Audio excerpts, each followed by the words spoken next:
aad isticmaalaysid marka aad ku nooshahay wadamada barafka runtii waxaad arkaysaa mararka qaar qof wata dhowr shay oo maaragtay aad u waaweyn runtii oo aan markaas ugu baahnayn inuu qaato laga yaabana inaanay waxba ka celinin marka waxaa jira dhar la yiraahdo uul oo qaali ah runtii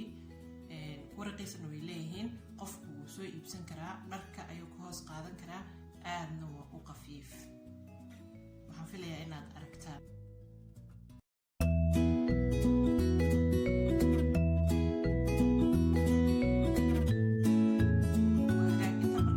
waxyaabaha aad gashanaysid ama aad caruurtaada u iibinaysid ee aad dharka ka hoos gashanaysid ee aadan qabowga isba arkaynin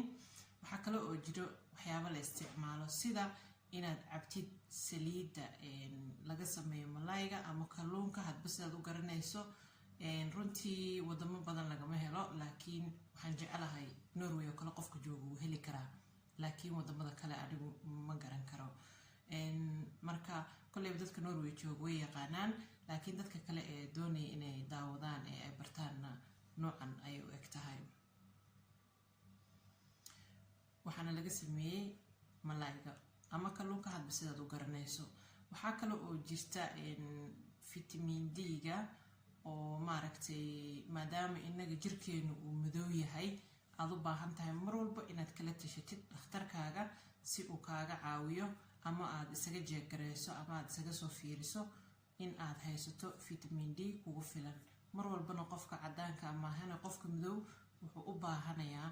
wax ka badan qofka cadaanka inta uu u baahan yahay marka uu barafku noqdo sida dhalada oo kale aanad ku socon karin runtii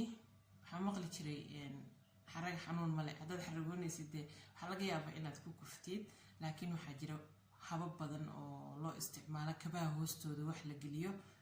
runtii halkan ayaad ka tusin doonaa kuwaas oo kale ayaad qaadan kartaa waana isku dadaali kartaa runtii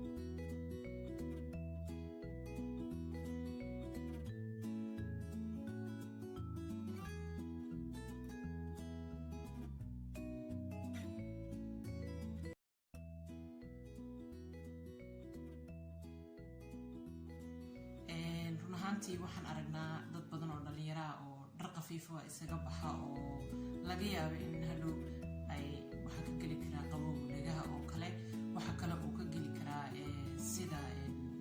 feeraha oo kale oo badan biyo laga soo miiro marka dadkaas oo kale waxay u baahan yihiin inay iyaguna isticmaalaan dharka qafiifka ah ee aan laga dareemaynin ee dharka ka sii hoos gashanayaan sida uulkii aan hore u soo aragnay oo kale wadamada inta badan barafka leh sida Norway oo kale waa inta badan dadku buuro la jibiyey ayay maaragtay magaalooyinka ku yaalaan marka qiyaas adiguba buuro markaasi la jibiyey oo haddana lagu nool yahay dabcan xilligii la jibinayana barafku uu jiray marka barnaamij kale oo kale intaan dib ugu qodi doono waxaan idinkaga tegayaa sidaas iyo